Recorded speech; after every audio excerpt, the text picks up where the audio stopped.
안녕하세요. 저는 올해 40대가 된 여자입니다. 결혼한 지 벌써 5년 차가 다 되어 가는데요. 결혼 초반에는 정말 힘들고 시간이 안 갔는데 지나고 보니 5년이라는 세월이 후딱 지나가더군요. 요즘 들어 여러분들의 사연을 정말 많이 듣고 있는데 듣다 보니 저의 이야기도 해보고 싶었습니다. 지금 저와 남편 사이에 아이는 없지만 그래도 금슬이 좋아요. 남들이 아직 신혼부부 같다며 많이 부러워합니다. 저는 지금 상황이 많이 좋아져서 현재 만족하며 살고 있어요. 여러분도 저의 이야기를 들으시고 걱정, 근심 모두 다 날리셨으면 좋겠습니다. 저와 남편은 30대 중반에 선자리에서 만났어요. 저희 둘 다 직업도 괜찮고 벌이도 많은 편인데 결혼을 하지 못하니까 주위에서도 안달이 났더라고요. 매일 자기 지인 중에 괜찮은 사람이 있다며 소개를 시켜준다고 했고 저는 소개받는 걸 꺼려하는 편이라 거의 거절했죠.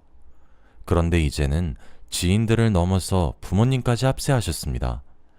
딸이 이 나이 먹도록 시집을 못 가고 있으니 손주를 못 보실까 두려워 선자리를 알아보셨더라고요.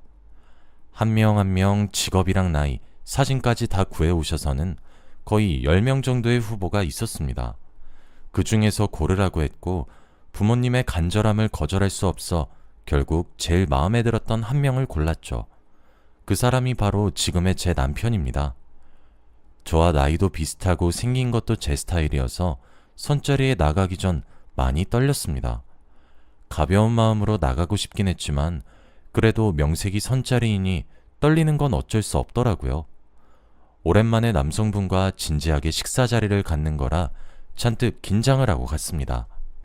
다행히도 그 사람은 저와 다르게 이 자리가 능숙하신 건지 대화도 잘 이끌어 나가주셨고 대화를 하다 보니 시간도 금방 지나가더라고요. 생각보다 너무 좋은 시간을 보내서 다음에 또 만나게 되었습니다. 확실히 둘 다 결혼을 전제로 만난 자리다 보니까 가치관이 중요했는데 저와 생각하는 사상도 비슷하시고 매너도 좋으셔서 오래 만나도 좋을 것 같았습니다. 사람이 좋다 보니 호기심이 생겨 만나기 시작한 것이 연인으로 발전하게 되었죠. 그 남자는 몇 개월 뒤 제 남자친구가 되었고 저희는 오래 연애를 하지 않았습니다. 둘 다 나이가 있었고 결혼을 얼른 하고 안정적인 가정을 갖는 게 목표였거든요. 그리고 뜨거운 사랑은 하지 않았고 잔잔한 연애를 해서 결혼도 쉬웠습니다. 양가 부모님들도 저희의 사랑을 응원해 주었죠.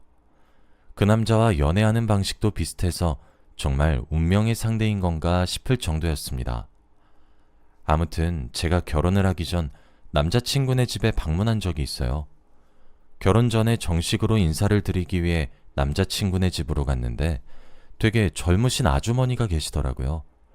남자친구의 어머니라고 하기에는 굉장히 동안이셨고 너무 잘 꾸미셨습니다.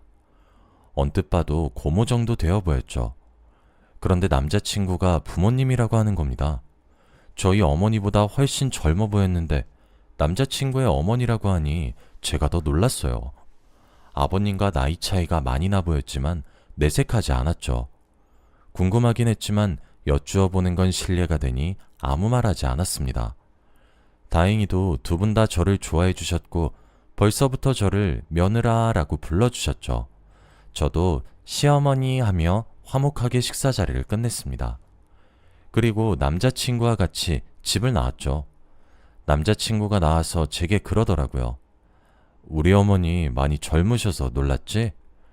저는 나름 내색하지 않는다고 노력했는데 그게 티가 난 건가 싶어 당황스러웠는데 다행히도 티는 안 났다고 하더라고요. 그러고는 남자친구의 가정사를 그날 처음 듣게 되었습니다. 연애하는 동안 한 번도 들어본 적 없던 내용이었죠. 들어보니 남자친구의 어머니는 새어머니라고 합니다. 어렸을 적 친어머니가 병으로 일찍 돌아가시고 아버지가 재혼을 하셨대요. 그런데 남자친구는 그때 학생이었기에 어머니가 돌아가시고 슬픔이 가시기도 전에 새어머니가 친어머니의 자리에 들어온 것이 정말 싫었다고 합니다. 그래서 매일 새어머니를 무시하고 엄마 취급을 전혀 하지 않다가 새어머니의 끈질긴 노력으로 친해질 수 있었다고 해요. 새어머니와 재혼을 하고 나서도 온 가족이 돌아가신 친어머니의 제사를 매년 같이 지냈대요. 그런데 가장 열심히 제사를 준비한 사람이 바로 새어머니라고 합니다. 친어머니를 시기 질투하지 않고 제사까지 살뜰히 챙겨주시니 그때부터 남편이 마음을 열었다더군요. 그래서 지금까지 친어머니라고 생각하고 잘 지내고 있다고 해요. 한 번도 들어본 적 없던 남편의 비밀스러운 이야기에 너무 놀랐어요. 남편은 정말 친한 주위 친구들밖에 모르는 내용이라고 했죠. 그래도 새어머니와 사이가 좋은 것 같아 다행이라고 생각했습니다. 그리고 얼마 지나지 않아 저희는 결혼식을 올렸고 정식적인 부부가 되었어요. 친구들이 죽기 전에 제 결혼식을 다 보는 날이 올 줄 몰랐다는 장난을 칠 만큼 제가 결혼할 생각이 전혀 없었어요. 그런데도 이렇게 늦은 나이에 남편을 만나 결혼을 한다는 것이 제 스스로도 너무 신기했습니다. 저희는 분가를 했고 둘 다 맞벌이라 자주 집에서 만나지는 못했어요. 그래도 매주 주말에는 같이 영화를 보면서 맥주 한 잔씩은 꼭 같이 하면서 한 주 동안 있었던 일들을 이야기하는데 그 시간이 가장 행복하고 힐링이 된 순간이죠. 그렇게 신혼생활을 보냈어요. 그런데 제가 분가를 하다 보니 시어머니께서 연락이 정말 많이 오셨습니다. 아침에 일어나서 다시 잠들기까지 계속해서 전화가 오십니다. 아침에는 일어났니? 오늘 아침밥은 뭐니? 라고 물어보시고 밤에 잠자기 직전엔 오늘 하루 별일 없었니? 아들은 옆에 있고? 등등 저의 하루 일과를 전부 다 알고 싶어 하셨어요. 솔직히 전화를 매번 하는 것도 너무 귀찮았고 힘들었습니다. 그래서 몇 번 전화를 받지 않은 적이 있었죠. 회사에 있거나 집안일로 바쁘면 전화를 한 번씩 받지 못했습니다. 그러면 나중에 휴대폰을 확인하면 부재중 전화 30통씩은 와 있어요. 처음에는 부재중 전화가 너무 많이 와 있어서 급한 일인가 싶어 전화를 다시 걸어보면 항상 별일이 아닙니다. 그래서 조금 당황스럽기도 하고 놀랍죠. 하지만 이뿐만이 아니에요. 항상 전화를 끊기 전에 며느라 사랑한다 라며 애정 표현을 많이 하십니다. 하지만 저는 성격상 애교를 부리지 못해요. 그런데 시어머니는 저에게 사랑한다는 말을 듣고 싶어 하셨죠. 솔직히 부모님한테도 사랑한다는 말을 못하는데 시어머니한테는 더 못하겠더라고요. 그래서 몇 번 잘 못해드리면 정말 서운해 하십니다. 꼭 사랑한다는 말을 들으셔야 전화를 끊어주세요. 약간 사랑을 갈구한다는 느낌을 받았습니다. 남편은 원래 결혼하기 전에는 자기한테 그랬다며 결혼하고 나서 저에게로 경로를 바꾸신 것 같다고 놀려댔죠. 솔직히 이제 일주일에 한두 번이 아니라 매일 그러시니 일상생활에도 지장이 많이 갔습니다. 하지만 좋은 게 좋은 거라고 시어머니와 사이가 나쁜 것보다는 이렇게 애정 표현하는 관계가 낫다고 생각했어요. 그래서 즐기려고 노력했습니다. 다행히도 조금씩 하다 보니 적응이 되더라고요. 입이 조금 풀렸는지 이제는 스스럼 없이 가능했습니다. 그렇게 시어머니와 저의 사이가 점점 돈독해지고 있는데 저희 집안에 충격적인 일이 일어나고 말았어요. 바로 시아버지가 사망하셨다는 소식이었습니다. 갑작스레 심장마비로 돌아가신 시아버지는 저희에게 너무 충격적이었어요. 불과 며칠 전까지만 해도 해맑게 웃으시며 저와 남편을 반겨주셨는데 이렇게 연락을 받으니 말문이 턱 막혔죠. 바로 장례식장으로 갔고 시어머니는 그곳에서 오열을 하고 계셨습니다. 이제 정말 혼자가 되신 시어머니를 보고 마음이 아파왔어요. 장례식장 내내 울다가 쓰러지기를 반복하신 시어머니는 결국 병원 신세도 지셨어요. 밥도 안 드셔서 며칠 만에 살이 엄청 빠지셨죠. 결국 남편이 저에게 한 가지 부탁을 했습니다. 시어머니가 괜찮아지시고 일상생활이 가능해지실 때까지 모시고 살자고 말이죠. 솔직히 저는 고민을 많이 했습니다. 물론 시어머니가 지금 많이 힘들고 괴로우시다는 건 알았지만 제가 시어머니를 모셔야 하는 경우가 오면 어떡하나 싶었죠. 제가 고민하는 것을 눈치채고 남편은 괜찮아지시면 최대한 빨리 원래 집으로 돌아가시게 하겠다며 간곡히 부탁을 하길래 거절할 수 없었습니다. 시어머니는 장례식이 끝나자마자 바로 저희 집으로 짐을 옮기셨고 저희는 손님방을 시어머니께 드렸죠. 그래도 침대도 있고 방 사이즈도 넉넉해서 시어머니가 만족하셨습니다. 시어머니는 자기 방 청소는 무조건 자기가 할 테니 절대 들어오지 말라고 했죠. 그리고 방문을 열기 전 노크도 꼭 하라고 했습니다. 왜 그렇게까지 방에 들어가시는 걸 막으시나 싶었지만 그래도 물어보지 않고 그렇게 하겠다고 답했죠. 처음에는 시어머니를 모시고 사는 게 괜찮았어요. 시어머니가 방에서 잘 안 나오시기도 하고 저와 남편이 출근을 하니까 낮에는 시어머니를 뵐 일이 없었거든요. 그런데 한 달쯤 되니까 시어머니가 편해지셨는지 안방에도 자주 들락날락 거리시더라고요. 제가 출근 준비를 하려고 화장대에 앉아 있으면 귀신같이 알고 갑자기 방문을 덜컥 열으시더니 제 화장대를 스캔하십니다. 그리고 화장품이 좋아 보인다며 한두 개씩 발라보시고 가져가세요. 처음에는 좋은 거는 시어머니도 쓰면 좋으니까 새 거 사드렸어요. 제가 쓰던 거 쓰면 위생적으로 좋지 않으니까요. 그래서 백화점에서 비싼 화장품 몇 가지를 사드렸습니다. 그런데 하루 이틀 하다가 마시는 게 아니라 자주 제 방에 들어오셔서 이것저것 탐내시더라고요. 옷장문도 마음대로 여셔서 이옷저옷 뒤적거리시다가 옷가게에 온 것처럼 옷도 입어보시고 가방도 이것저것 매보셨습니다. 출근 준비하고 있는데 안방에서 그러시니 조금 불편하기는 했어요. 제가 아끼는 옷들도 물어보지 않고 입으시는데 조금 그렇다고 말씀드리기에는 너무 쪼잔해 보이고 기분 나빠하실 것 같아 조용히 있었죠. 그런데 결국 사건이 일어나고 말았습니다. 제가 1년에 한두 번 멜까 말까 하는 엄청나게 아끼는 명품백이 있어요. 큰맘 먹고 산 가방인데 저도 아까워서 들지 못합니다.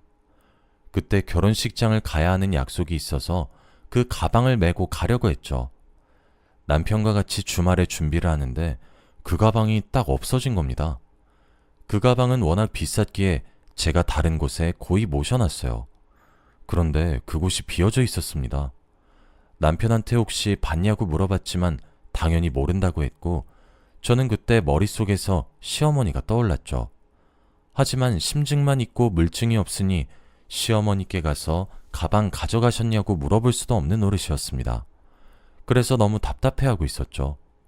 그래도 나중에 시간 나서 옷장을 뒤져서 찾아보기로 하고 다른 가방을 메고 나갔습니다. 확실하게 찾아보고 나서 발견할 수도 있으니 시어머니를 의심하지 않기로 했죠. 마음이 좀 찝찝하긴 했지만 기분 탓이라고 여겼고 저는 집을 나섰습니다. 결혼식장에 방문하고 집에 돌아오자마자 옷장을 샅샅이 뒤졌지만 가방은 나오지 않았어요. 정말 이러면 안 되지만 그때 시어머니를 조금씩 의심했어요. 그리고 저는 시어머니 방문을 열어보았습니다. 그때 시어머니가 마침 외출 중이셔서 방이 비어져 있었거든요. 원래 시어머니가 방 안에 안 계시면 절대 문을 열면 안 되는데 제 가방이 혹시라도 거기 있을까봐 몰래 방문을 열었어요. 그리고 저는 시어머니의 방을 뒤졌습니다. 그런데 거기서 저는 상상치도 못한 것을 발견했습니다. 방문을 열고 들어가서 보니 문고리에 제 걸려져 있었거든요. 그건 제가 오늘 아침에 빨래 건조대에 널어놓고 간 제시였습니다. 순간 너무 놀라서 건조대에 후다닥 가서 보니 없더라고요. 이게 무슨 상황인지 도저히 납득이 되지 않았습니다. 저는 남편에게 말을 했죠. 시어머니 방에서 발견됐다고 말입니다. 남편도 당황해했고 이게 무슨 일이냐며 시어머니 방으로 들어왔습니다. 저희 둘이서 시어머니 방에 우두커니 서서 방을 둘러보는데 옷장이 자물쇠로 잠겨져 있더라고요. 저희는 옷장에 이런 걸 설치한 적이 없으니 시어머니가 저희 몰래 하신 것 같았습니다. 자물쇠 형식으로 되어 있었고 저와 남편은 무언가 수상해서 실핀으로 자물쇠를 따려고 했죠.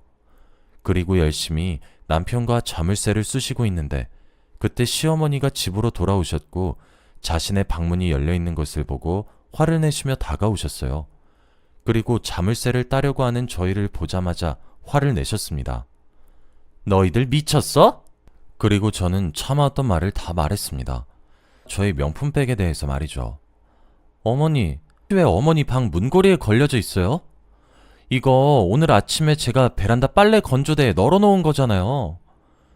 이 말을 하면 시어머니가 당황을 하실 줄 알았지만 오히려 뻔뻔하셨어요. 얘야, 그게 무슨 소리니? 내 거야.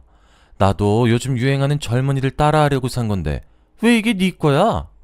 어처구니가 없었고 저는 가방 이야기도 했어요. 어머니, 그럼 제 가방은요? 저 가방 어머니가 가져가셨죠? 매일 아침마다 제 방에 오셔서 그 가방 한두 번씩 다 매보고 가셨잖아요. 제가 화를 참지 못하니 남편이 말렸고 정리해서 다시 말해주었습니다. 어머니, 솔직히 말해주세요. 이 사람 가방이란 곳 어머니가 가져가신 거예요? 어머머, 얘네 봐라. 지금 둘이나 도둑년 취급하는 거니? 내가 아무리 없이 살아도 물건을 왜 훔쳐? 오냐오냐 해줬더니 아주 이게 시어머니 무서운 줄 모르지?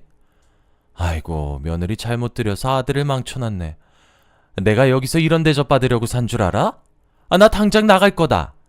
시어머니는 제 어깨를 툭툭 치시면서 말을 하셨고 저도 화가 머리끝까지 났습니다.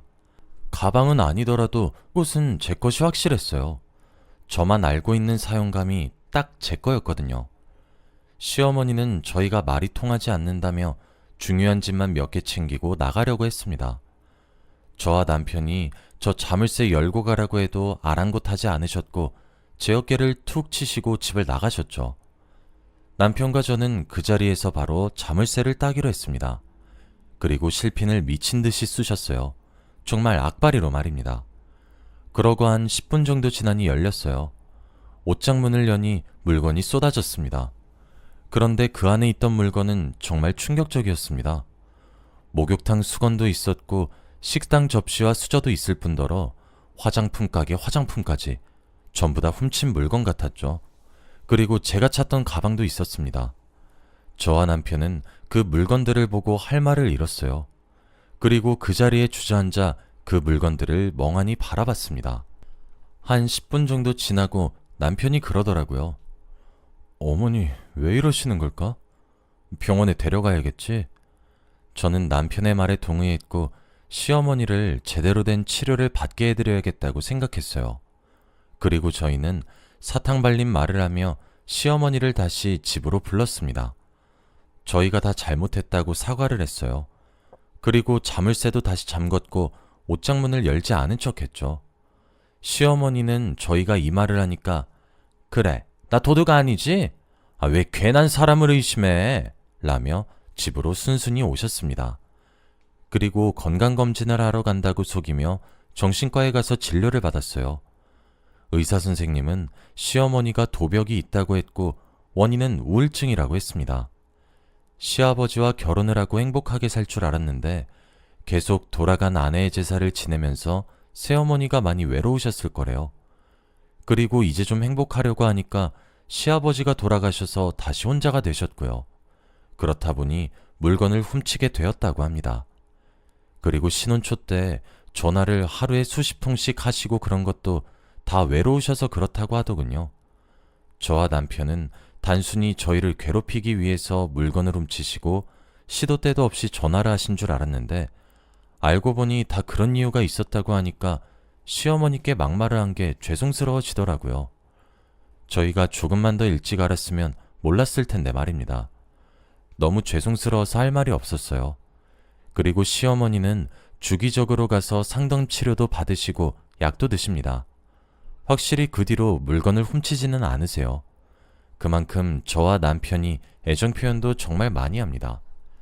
이제 많이 나아지셔서 다시 원래 살던 집으로도 돌아가셨어요.